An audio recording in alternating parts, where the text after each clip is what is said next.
দেশের অন্যতম হজ সেবাদানকারী প্রতিষ্ঠান জমজম হজ গ্রুপের উদ্যোগে কুমিল্লায় স্থানীয় একটি মিলনায়তনে প্রি হজ সেমিনার অনুষ্ঠিত হয়েছে। সেমিনারে বক্তব্য রাখেন জমজম ট্রাভেলস বিডির শরিয়া কনসালটেন্ট মাওলানা শাহ ওয়ালিউল্লাহ ডাক্তার সাইফুল ইসলাম।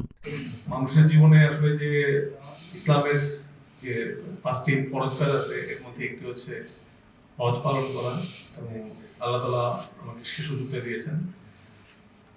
আমার অশেষ কৃতজ্ঞতা জমজম ট্রাভেলসের কাছে, জমজম ট্রাভেলস বিডি, তারা আমাকে আমার এই সুযোগটাতে সার্বিক সহযোগিতা করেছেন।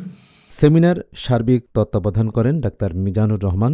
ডাক্তার মিজানুর রহমানের নেতৃত্বে ইতিমধ্যে হজ পালনকারী হাজী সাহেবরা জমজম হজ গ্রুপের প্রশংসা করছেন।